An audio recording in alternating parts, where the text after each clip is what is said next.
Chapter 1. If it had not rained on a certain May morning, Valancy Stirling's whole life would have been entirely different. She would have gone with the rest of her clan to Aunt Wellington's engagement picnic, and Dr. Trent would have gone to Montreal. But it did rain, and you shall hear what happened to her because of it. Valancy wakened early, in the lifeless, hopeless hour just preceding dawn. She had not slept very well. One does not sleep well sometimes when one is 29 on the morrow and unmarried, in a community and connection where the unmarried are simply those who have failed to get a man.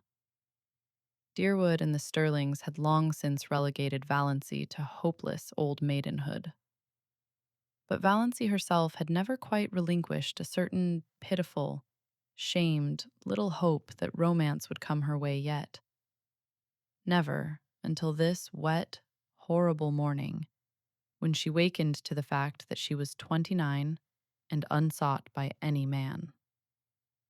Aye, there lay the sting. Valancy did not mind so much being an old maid. After all, she thought, being an old maid couldn't possibly be as dreadful as being married to an Uncle Wellington, or an Uncle Benjamin, or even an Uncle Herbert. What hurt her was that she had never had a chance to be anything but an old maid. No man had ever desired her.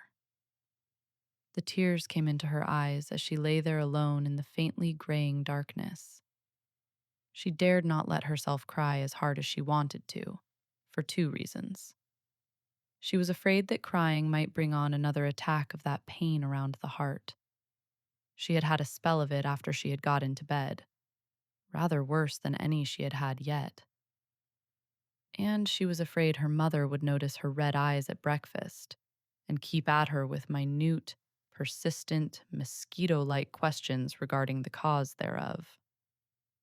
Suppose, thought Valancy with a ghastly grin, I answered with the plain truth.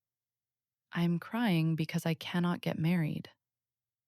How horrified Mother would be, though she is ashamed every day of her life of her old maid daughter.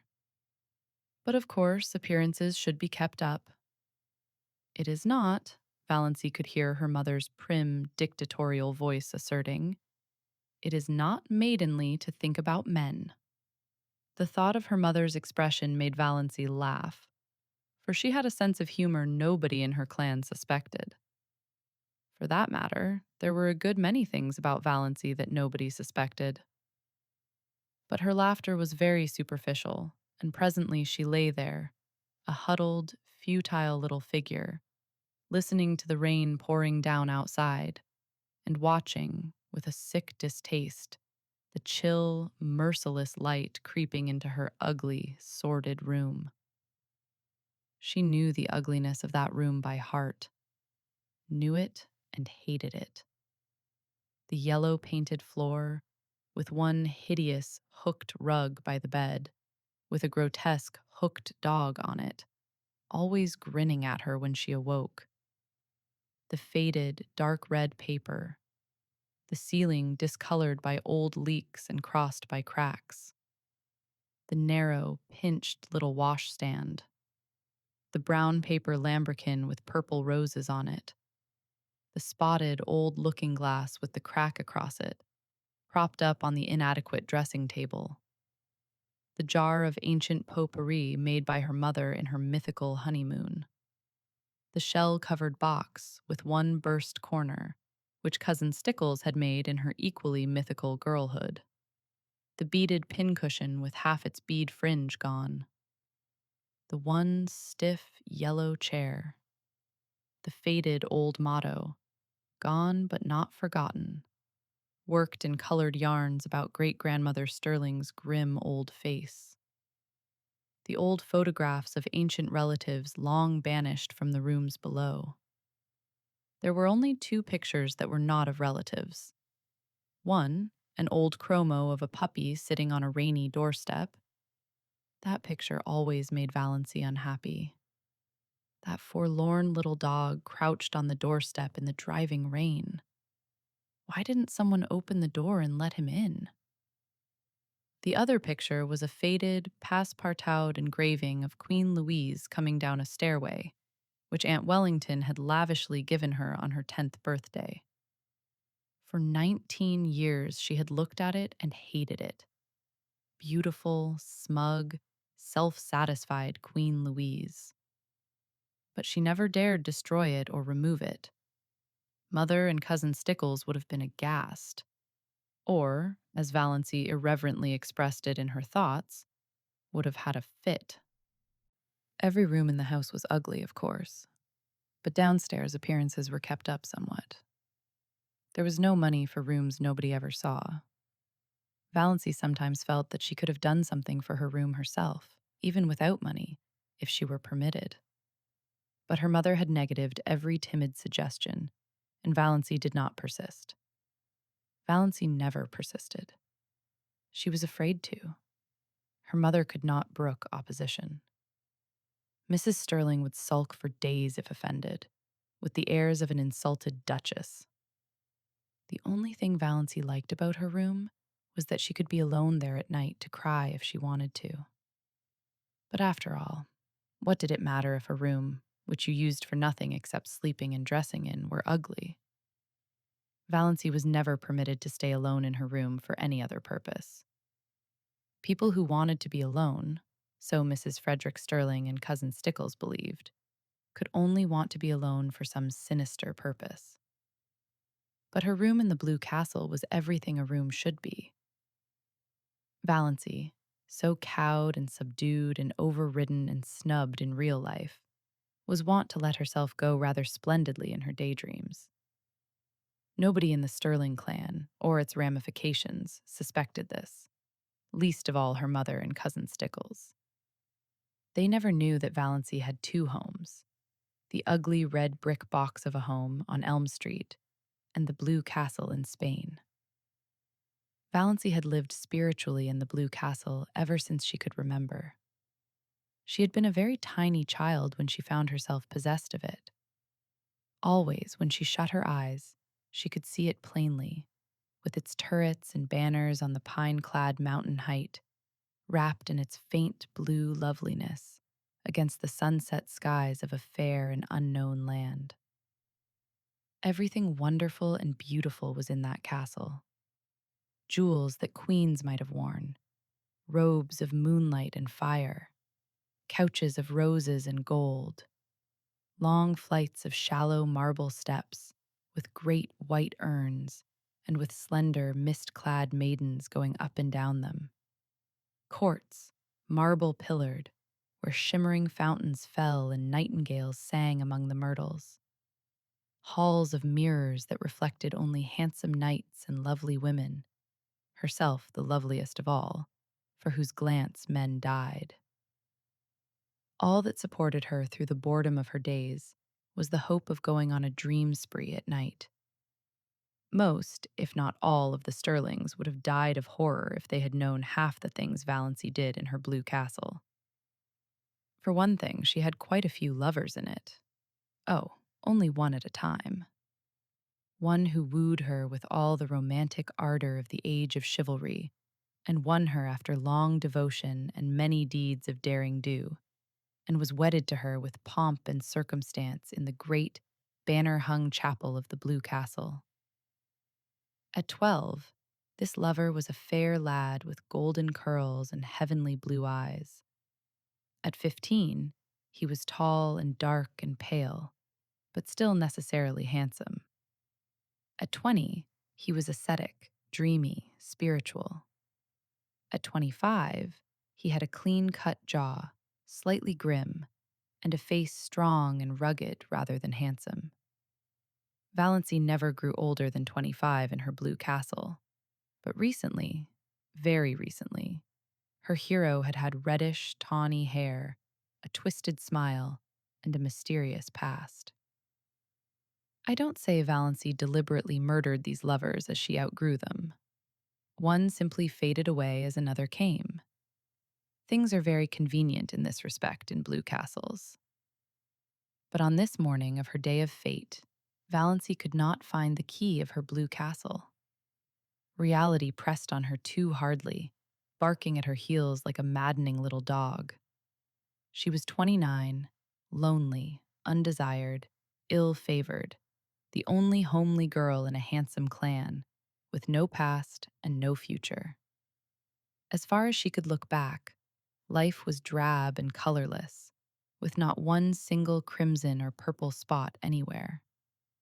As far as she could look forward, it seemed certain to be just the same until she was nothing but a solitary, little withered leaf clinging to a wintry bough. The moment when a woman realizes that she has nothing to live for, neither love, duty, purpose, nor hope, holds for her the bitterness of death. And I just have to go on living because I can't stop. I may have to live 80 years, thought Valancy in a kind of panic. We're all horribly long-lived. It sickens me to think of it. She was glad it was raining, or rather, she was drearily satisfied that it was raining. There would be no picnic that day.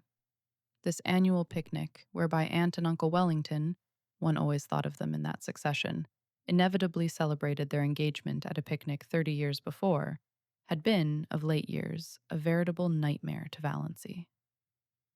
By an impish coincidence, it was the same day as her birthday, and after she had passed 25, nobody let her forget it.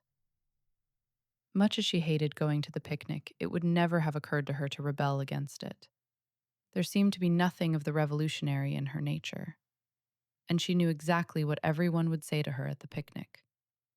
Uncle Wellington, whom she disliked and despised even though he had fulfilled the highest Stirling aspiration, marrying money, would say to her in a pig's whisper, "Not thinking of getting married yet, my dear?"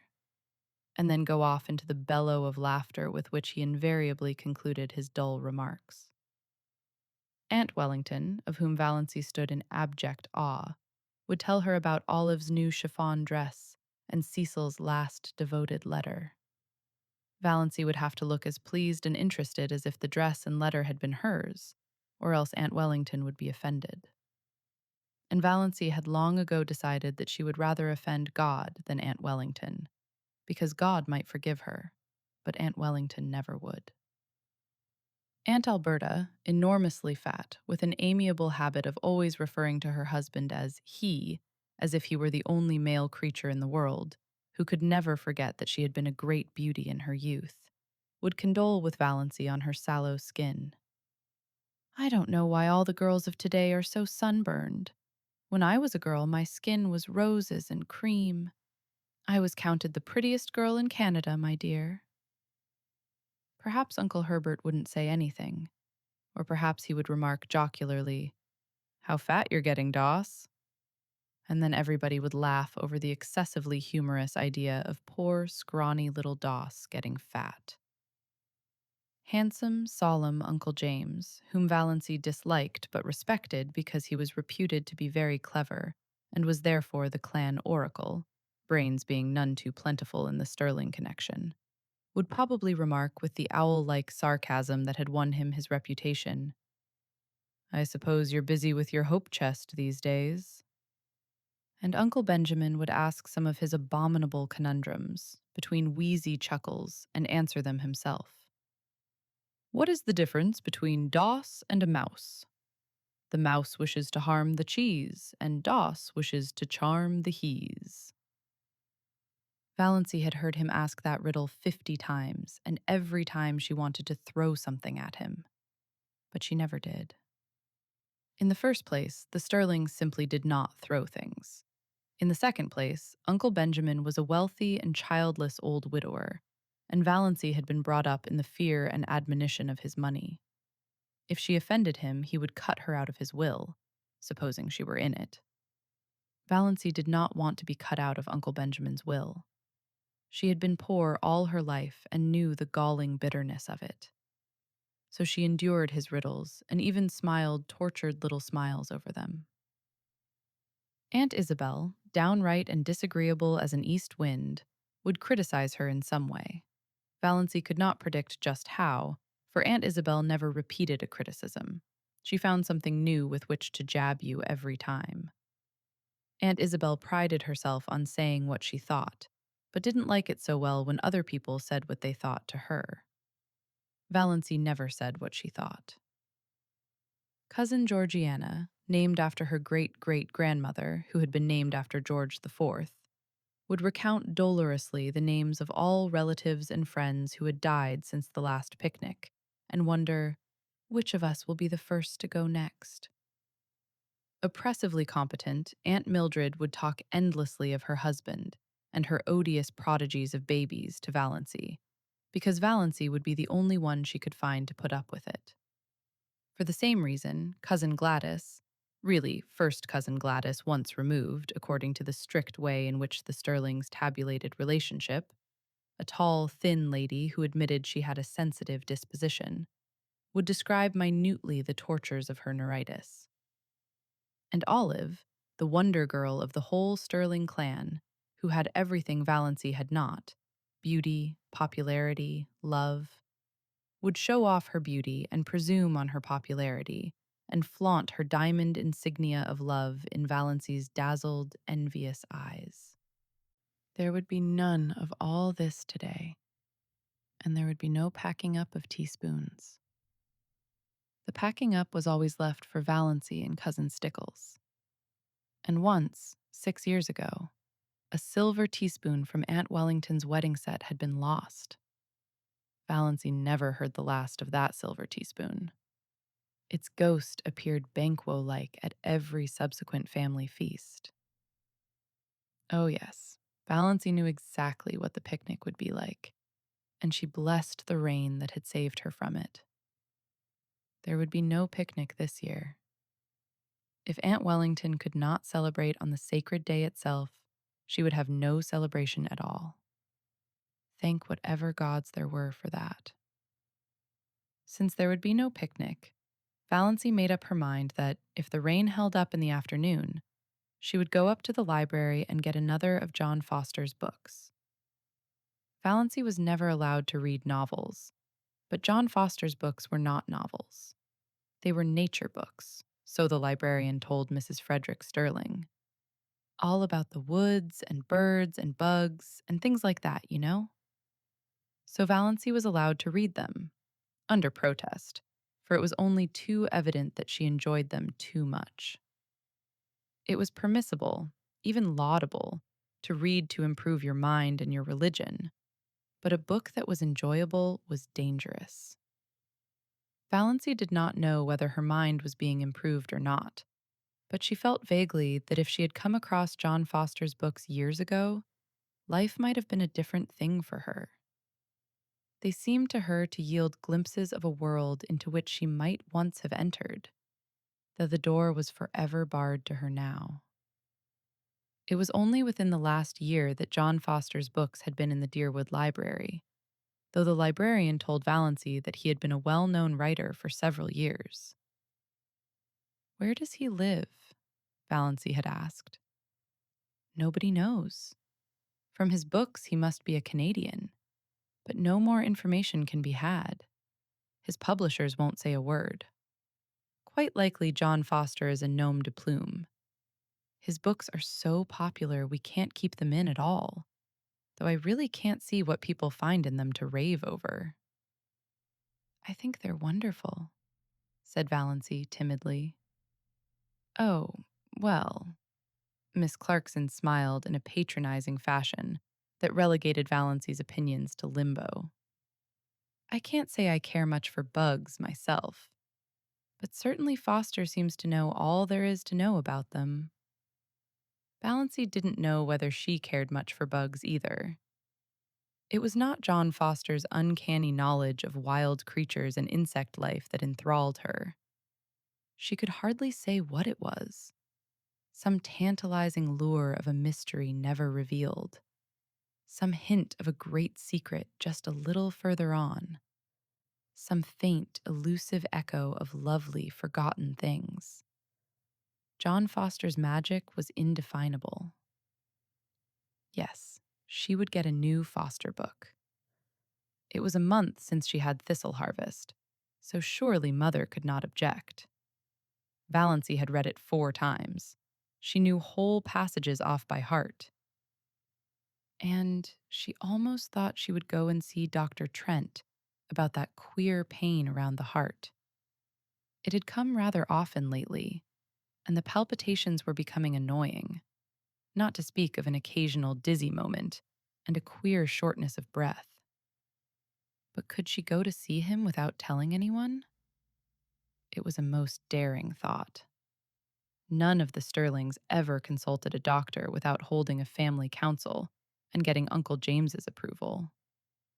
Then they went to Dr. Ambrose Marsh of Port Lawrence, who had married second cousin Adelaide Stirling. But Valancy disliked Dr. Ambrose Marsh. And besides, she could not get to Port Lawrence, 15 miles away, without being taken there. She did not want anyone to know about her heart. There would be such a fuss made, and every member of the family would come down and talk it over, and advise her, and caution her, and warn her, and tell her horrible tales of great aunts and cousins 40 times removed who had been just like that, and dropped dead without a moment's warning, my dear. Aunt Isabel would remember that she had always said Doss looked like a girl who would have heart trouble. So pinched and peaked always. And Uncle Wellington would take it as a personal insult when no Stirling ever had heart disease before. And Georgiana would forebode in perfectly audible asides that poor dear little Doss isn't long for this world, I'm afraid. And Cousin Gladys would say, "Why, my heart has been like that for years," in a tone that implied no one else had any business even to have a heart. And Olive would merely look beautiful and superior and disgustingly healthy, as if to say, "Why all this fuss over a faded superfluity like Doss when you have me?"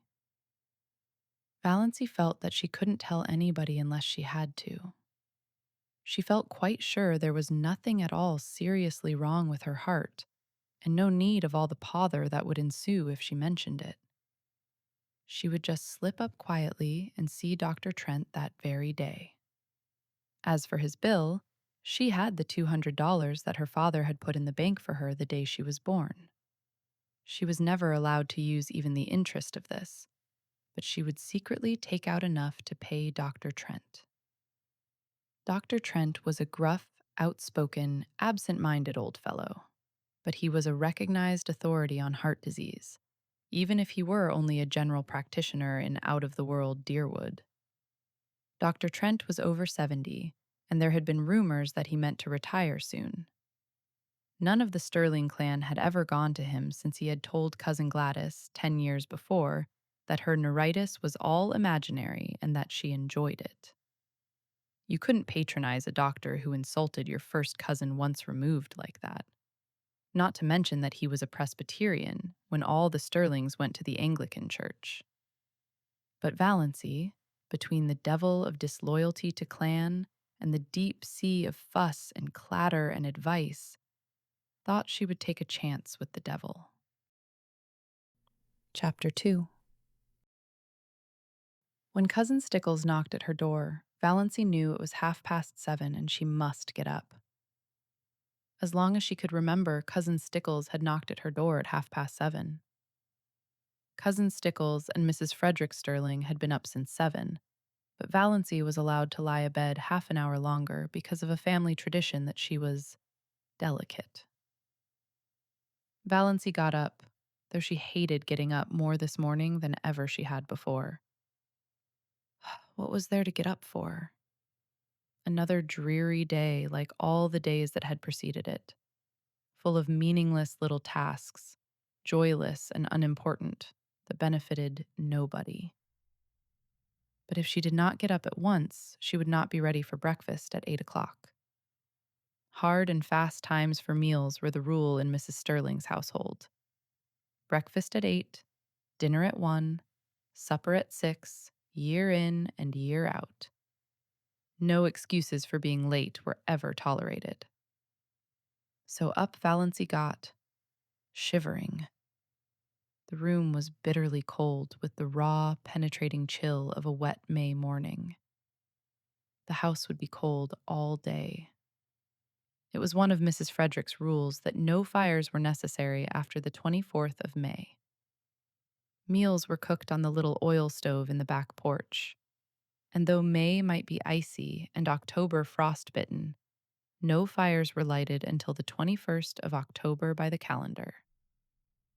On the 21st of October, Mrs. Frederick began cooking over the kitchen range and lighted a fire in the sitting room stove in the evenings.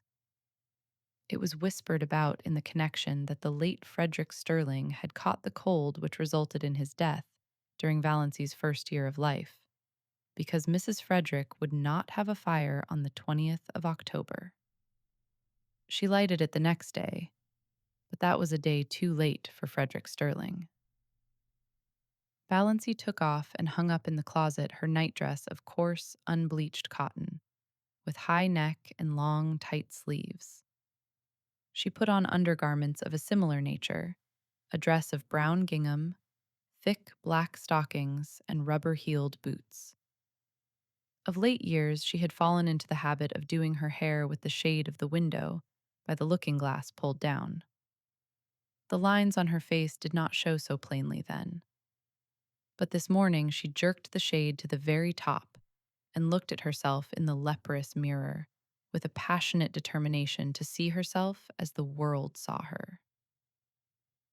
The result was rather dreadful. Even a beauty would have found that harsh, unsoftened sidelight trying. Valancy saw straight black hair, short and thin, always lusterless despite the fact that she gave it 100 strokes of the brush, neither more nor less, every night of her life, and faithfully rubbed Redfern's hair vigor into the roots, more lusterless than ever in its morning roughness. Fine, straight, black brows. A nose she had always felt was much too small, even for her small, three-cornered white face. A small, pale mouth that always fell open a trifle over little, pointed white teeth. A figure, thin and flat-breasted, rather below the average height. She had somehow escaped the family high cheekbones, and her dark brown eyes, too soft and shadowy to be black, had a slant that was almost oriental. Apart from her eyes, she was neither pretty nor ugly, just insignificant looking, she concluded bitterly. How plain the lines around her eyes and mouth were in that merciless light.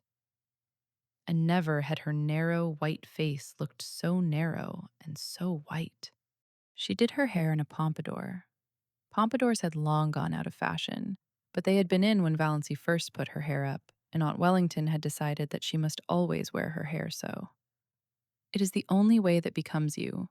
Your face is so small that you must add height to it by a pompadour effect, said Aunt Wellington, who always enunciated commonplaces as if uttering profound and important truths.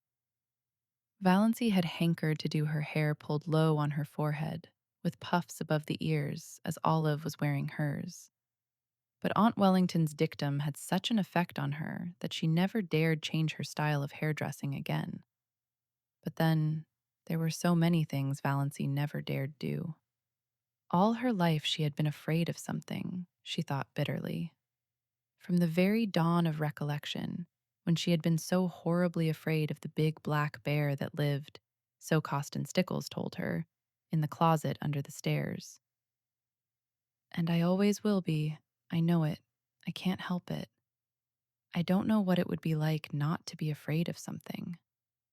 Afraid of her mother's sulky fits, afraid of offending Uncle Benjamin, afraid of becoming a target for Aunt Wellington's contempt, afraid of Aunt Isabel's biting comments, afraid of Uncle James's disapproval, afraid of offending the whole clan's opinions and prejudices, afraid of not keeping up appearances, afraid to say what she really thought of anything, afraid of poverty in her old age. Fear, fear, fear. She could never escape from it. It bound her and enmeshed her like a spider's web of steel. Only in her blue castle could she find temporary release. And this morning, Valancy could not believe she had a blue castle. She would never be able to find it again. 29, unmarried, undesired. What had she to do with the fairy like chatelaine of the Blue Castle? She would cut such childish nonsense out of her life forever and face reality unflinchingly. She turned from her unfriendly mirror and looked out. The ugliness of the view always struck her like a blow. The ragged fence, the tumble-down old carriage shop in the next lot, plastered with crude, violently colored advertisements. The grimy railway station beyond, with the awful derelicts that were always hanging around it, even at this early hour. In the pouring rain, everything looked worse than usual, especially the beastly advertisement. Keep that schoolgirl complexion. Valancy had kept her schoolgirl complexion. That was just the trouble. There was not a gleam of beauty anywhere. Exactly like my life, thought Valancy drearily. Her brief bitterness had passed. She accepted facts as resignedly as she had always accepted them. She was one of the people whom life always passes by. There was no altering that fact. In this mood, Valancy went down to breakfast. Thank you for joining me for the very first episode of The Blue Castle here on She Reads Tales. In these opening chapters, we've taken our first steps into Valancy Stirling's world, a quiet life shaped by routine, family expectations, and countless dreams kept hidden deep within her heart. Although everything may seem ordinary on the surface, subtle changes have already begun to stir beneath the calm, setting the stage for a journey that will transform her life forever. In our next episode, we'll continue with chapters 3, 4, and 5, where new encounters and unexpected moments begin to challenge the life Valancy has always believed she was destined to live. If you enjoyed today's reading, please consider leaving a like, subscribing to She Reads Tales, and sharing your favorite moment or first impression of Valancy in the comments. I always enjoy reading your thoughts, and your support helps bring more timeless classics to listeners around the world.